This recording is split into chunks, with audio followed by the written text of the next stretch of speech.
Hey, it's good to see you this morning. Let's dive right into Luke chapter 2. Everybody ready to dive in? All right, now how many of you are divers like this? How many of you are divers like this?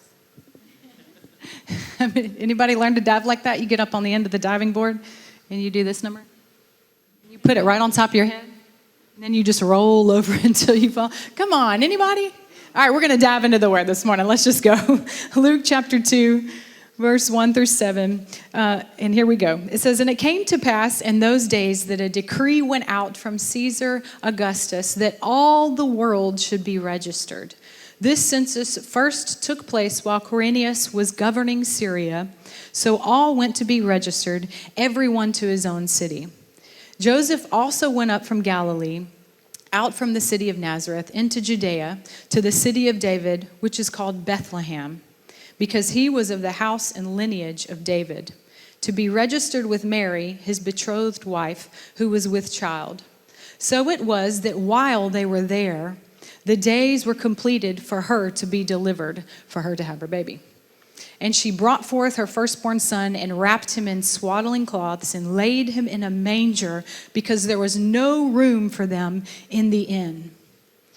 Now, of course, with it being Christmas time, you may think, well, this is typical. We're going to look at the traditional scripture that everybody covers at this time of year, that we point towards the manger. And yes, that is part of what we're doing today. But as I've been reading this passage over and over and studying about this, there were some specific words and a specific part of this story that maybe you've never looked at before in a way. And God's highlighting something, so I want you to really take note today. And if you're making a title for what we're going over today, the title is Make Room. Make room. In verse 7, it says, she laid him, her firstborn son, wrapped him in swaddling cloths, laid him in a manger because there was no room or no place for them in the inn. And here you see a situation where there is no room. I was recently talking to my children, and they were mentioning how whenever they go to get in the car and dad has a truck, and there's certain things that you haul in a truck, but when it's raining, you don't want it in the bed of your truck, so where do you put it? In the cab. You put it in the cab, right? So we have a truck that has 4 doors, and in the cab, there was some stuff on the back seat, and Ansley had opened the door because they were all getting in the car, and she said, there's no room. There's some stuff on the seat. And Dad's response is, make room. There's 4 of us getting in a 4-door truck. You can make room. Let's get in the car. So there's ways to make room.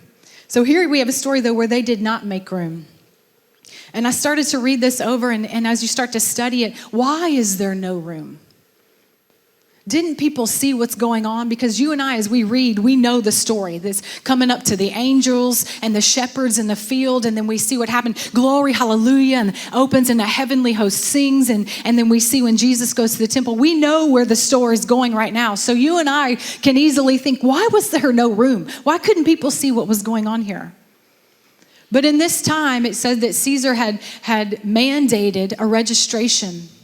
So if you start to study this passage out, many believe that it's because there was just too many people in the city at that time. Everybody's coming back to their own hometown where they were born. Even if they've moved off and started a family elsewhere, they have to come back to their hometown to register. So my friends got friends staying with them. My relatives got friends staying with them, or other relatives staying with them. The little tiny town of Bethlehem was pretty insignificant. So some believe that there really wasn't a great hotel there anyway. Not a great place to stay. So there may have been no room simply because there was too many people. But another commentary started to show me that another reason why it says there was no room is because it started to highlight the fact that Joseph and Mary were extremely poor. They did not have a lot of resources at this time in their life. So they show up to the so-called hotel, and because they don't have enough money in their pocket, there is no room for them. Because they have lack in their life, and the little bit that they may have is just not enough to purchase the cheapest room in the hotel. So there's no room. There's no place. And as I started to go over these two different thoughts of why there's no room, the Lord really began to show me, it's the same today. I said, what are you talking about, God? What's going on here? He said, this is the same reason why many people don't make room for Jesus today. The first reason, just like there being a mandate and there's a lot of people in the city at the time, he said that sometimes we get our hearts so full of other things that there's no room in the inn because we've already filled up all of the room in our heart. And then he showed me that just like Mary and Joseph did not have a lot of resources and finances at the time, and they were in lack, there's times when you and we get under the mindset of thinking, there's no way the king would want to see me. I'm not good enough. I don't measure up. There's no way that the King of Glory wants to see insignificant, nothing little me. And so we discredit ourselves because we think we are lacking. So then we close the door and there's no room for Jesus. Number one, because it's too full already. Or number two, because we think we lack and we don't open the door and let him in and give him room. And there's 4 different perspectives here in this story that I want you to take note of. First, you have the innkeeper. The innkeeper didn't know who Jesus was. He hadn't even physically been born yet. He had no idea maybe he kind of knew who Mary was and Joseph. I mean, they were from that town. They had relatives there. That's why they're there. But he could not see what was going on. He didn't know who was coming. And then you also have other guests in the room. You have other guests that are at the hotel who are filling the rooms, who had enough money, who got there in time before the crowd arrived and they got a room. But they look at Joseph and Mary. I don't know who you are. Why should I give up my room for you? They don't know who is coming and who stands before them. Then you also have the perspective of Joseph. And when you look at Matthew chapter 1:19, it tells us that he was a good man and he didn't want to disgrace Mary publicly. So he decided to break the engagement quietly. And as he considered this, an angel of the Lord appeared to him in a dream and said, God's in this. Don't quit now. Don't give up. Don't leave her. You're going to name that child Jesus, and he is the Savior of the world. Even Joseph, Mary's closest confidant at this time, this is supposed to be her ride or die, okay? At this moment, he still, everything was happening. He looked at her and he thought, I love you, but I don't want to disgrace you, so I'm going to try and do this thing quietly. And as he started to have those thoughts, God showed up. And so, wait a minute, I'm in this. I'm in this. Don't shake. Don't fear. I'm in this. And then you have Mary. Mary knew. On the inside, she knew. She could feel it. She knew it in her guts, literally, right? She knew something was coming. She knew she had a word from the Lord. She knew what the angel spoke to her. And even if nobody else knew it or could see it, she knew. And to the best of her ability, she prepared for who was coming. Sometimes we read this story and we think, why? God, why this way? Because the Old Testament pointed all of the Jewish people saying that a king is coming, a savior is coming, a redeemer is coming, a victorious king who's going to rule over all is coming. So you have all these different perspectives, the innkeeper and the other guest and Joseph and Mary. And for 3 of them, the innkeeper and the other guest and Joseph, they knew a king was coming one day. They knew a redeemer was coming one day.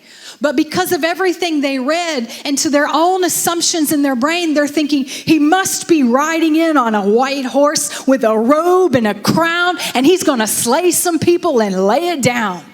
And he's going to speak and things are going to move. Their expectation was on that. So they almost missed what was over here. Because God sent Jesus the way that we needed him to come,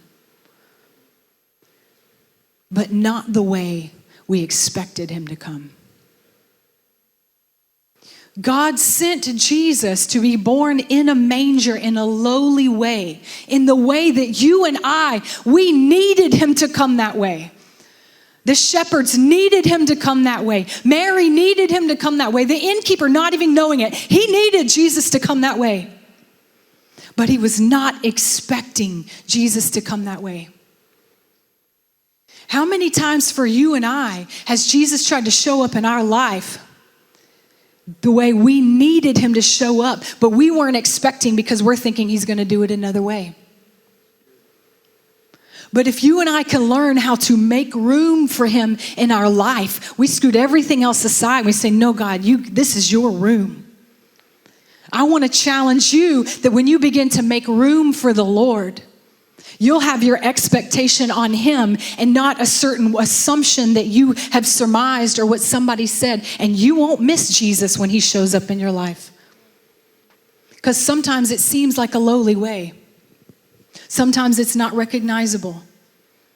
You know, if you study it out, these mangers in this specific location where there's animals in the barnyard that we see, but when you study it out, this is believed to be the same location that every year previous to this Passover time, they would bring the selected female sheep to this location where this manger is. And these female sheep were pregnant and they would give birth to the Passover lambs. And in that very manger, there had been lambs without blemish and without spot, laid in a bed of hay that were going to be used later that day and the next day for the Passover. So when you have these shepherds that see the angels and they tell them to go and look for a child in a manger, and they walk up to this very location that they've seen year and year again, the Passover lambs that maybe they've even brought some of the female sheep that were pregnant to this location to give birth. And then as soon as that female sheep would give birth, it says a priestly shepherd would scoop up that lamb gently and lay them so gently down into this manger that was bedded well with hay. Because these lambs were meant to be the sacrificial lamb, without spot, without blemish. They could not be bruised and have no broken bone. So they roll up to this location and they see a baby boy laying in that manger. They knew. This is significant. Even if nobody else recognized, they knew what the angel had said. They knew the location was significant, even if everybody else couldn't see what was going on. They knew to make room. Another story in Luke chapter 22. I'm going to read out of the Passion Translation. This is where they're about to prepare for the Last Supper.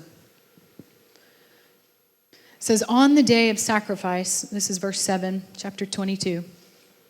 On the day of sacrifice of the Passover lamb was to take place, Jesus sent Peter and John and instructed them, go and prepare the Passover supper so we can eat it together. And they asked him, where do we make the preparations to eat this meal? And Jesus gave them this sign. When you enter the city, you'll find a man carrying a jug of water. Follow him home and say to the owner of the house, the teacher told us to ask you, where is the room that I may use to have the Passover meal with my disciples? And he will then take you to a large, fully furnished upstairs room and make the preparations for us there. They went and found everything to be exactly like Jesus had prophesied, and they prepared the Passover meal. Isn't it interesting here? We've got the teacher, he's telling Peter and John, he's saying, look, I want you to go to a specific place. I want you to find a specific person. I love this part because it's so interesting. Jesus totally could have described the house, you know. He's Jesus, right? Jesus totally could have said, it's the blue house on the corner of Common and Lake. Common and Lake don't cross, but for all you Lake Charles people. He totally could have been specific, right? He could have said, it's Caleb's house. You remember Caleb? We had a meal with him 3 months ago. I want you to go to Caleb's house. Jesus knew. The commentaries tell us that it is a location that the disciples were familiar with. They had been to this house or they knew this homeowner. But yet Jesus still gave them specific, simple instructions. Sometimes Jesus is trying to give you instructions and we try to make it complicated. We wonder, did you really tell me to do that? Did you really say? But here we have the disciples who go and he said, go find the specific person that's carrying this jar and I want you to follow him. But if you and I were to get those same instructions from Jesus today, what would we say? What are people going to think? If I follow more than 6 feet too close, they're going to be really frustrated with me because I'm not social distancing. They're going to look at me funny and think that I'm stalking them. Listen, the disciples had walked with Jesus long enough to know whatever he says, just do it. Whatever he says, just follow his words. So if you're in here today and Jesus has put some things on your heart that seem so simple and so specific, don't overcomplicate it. Take that step. Just keep taking the steps that he's telling you to take, because if you'll follow him, he'll lead you all the way through. So the homeowner, let's go back here. The homeowner must have known who Jesus was, or he was a believer, a follower, because we see the disciples say, the teacher told us to ask you. And the thing that I love that's different about this homeowner and the owner of the inn, you have the owner of the inn who had no idea who Jesus was, so he didn't make any room. Because the owner of the inn, he lived there, and he could have even said, oh, wait, you can have my room. Commentaries actually say it's brutish how they treated Mary. Seeing a young pregnant lady in this condition, on the edge of having a child, to turn her away into the stable. It was not uncommon for people to stay in the stable at this time. But for a woman in her condition, they say it's brutish. He had no idea who was before him. But then you also have the homeowner. He knew who Jesus was, so he had a room ready. And if you look at that word furnished, it means to apply specifically, it applies specifically to carpets that are spread over the couches for reception for guests. He was prepared. He was making room. He knew at some point, there would be some point when the master, the teacher would call on him, and he wanted to be ready. And I love this part because you see in this place where the homeowner had made room, he had a specific room ready. This is the very place where preparation was made. And for you and I, when we take time to make room for Jesus in our heart, and that may mean taking other things out altogether, other activities that you do, removing them from your schedule, from your life, or that may mean shortening them for a season and for a time. But when you make room for the Lord, that can be a place where preparation takes place in your life. How many of you have ever been in a situation and you thought, if I was only prepared, if I had to do this all over again, I would have prepared better. If I knew this was coming, if I knew this pop quiz was coming, I would have studied harder. I would have paid more attention. I would have prepared myself. Isn't it horrible to show up in a situation knowing you could have prepared, but you didn't? Isn't that the worst feeling? Try standing in front of like a group of people. There's times when I had to go stand in front of large audiences of high school kids in a gymnasium and give a presentation for work. It's the worst when you show up and you're not prepared. It's horrible. But when you begin to make room for Jesus in your life, no matter what lies ahead, and you may not always get to know what the next step is, you will be prepared when you step into it because you made room for him. And in that place where you make room for him, he can start to prepare. He can prepare you. He can prepare things for you when you make room for him. And it's so interesting. I know, right? It's so interesting because the more that you begin to make room for him, the better you get to know him. And then the more you get to know him, the more you want to make more room for him because he's that good. See, they go together. They go together. The more you begin to just start somewhere to make room in your life for him. It can be like, let's say this right here represents a little bit of room in your life. It's just a bud vase, small little container. A little bit of room. You're making a little bit of room for him. And when you begin to make room for the Lord, let's say this represents you making some room in your heart. When you begin to make room, be it on your commute, be it in the middle of the night, be it early in the morning, he'll fill it up. And you notice it's filled to the top. Because any time that you make room for the Lord, he's going to fill it up. But the cool thing is, the more you do this, it makes you want to do this.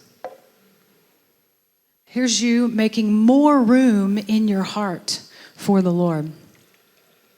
What does God do? He begins to fill it up all the way. See, you have two different scenarios here. You can offer the Lord a little room and he's going to fill it all the way up. You can offer the Lord more room and he's still going to fill it all the way up. You can even offer him more room. Y'all see where I'm going with this?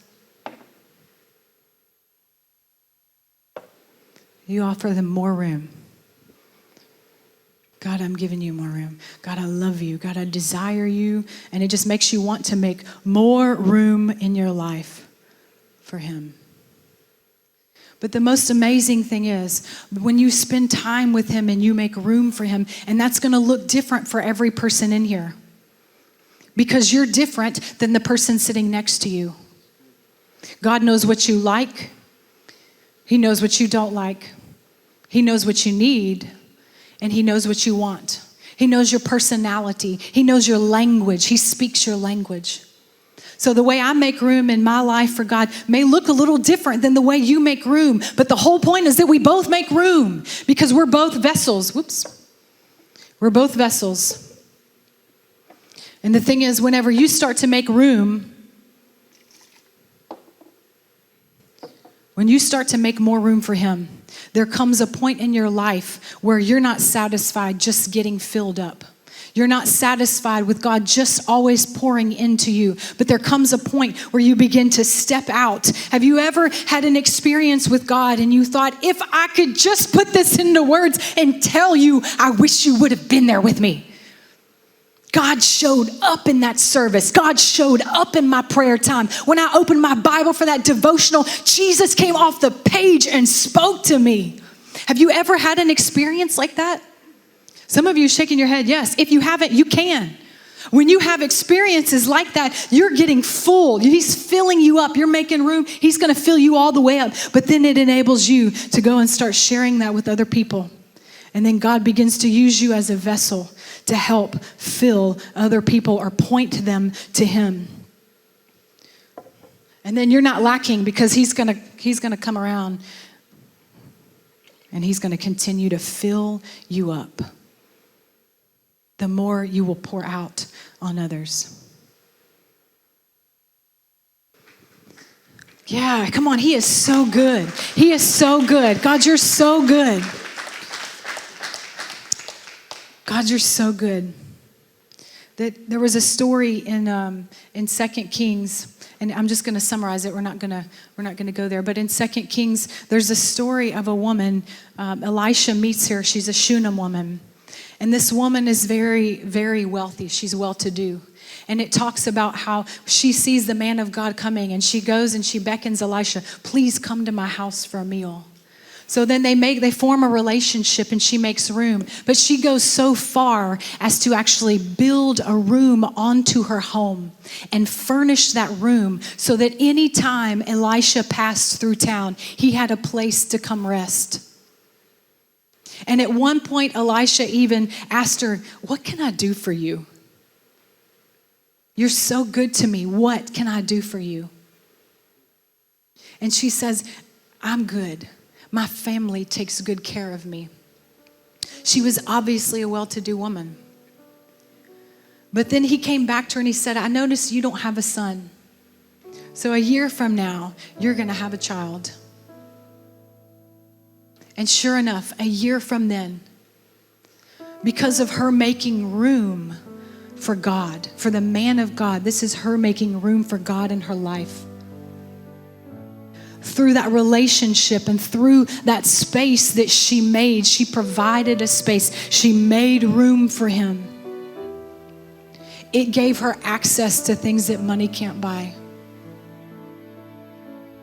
Because so many times, you and I, we make room in our heart for things that increase us financially because we have bills to pay, but sometimes we fall into the trap of letting that take top priority. There will be a day when your money won't be any good. You're not able to step over into heaven with all of your stuff and your resources. So that's how your relationship with God trumps anything you could spend time doing on earth. When you will make room and spend time with him, it automatically supersedes because you are tapping into an eternal realm, something that goes beyond your heart beating. You will live beyond your heartbeats. And if you've made room for Jesus in your heart, then you're going to live with him in heaven.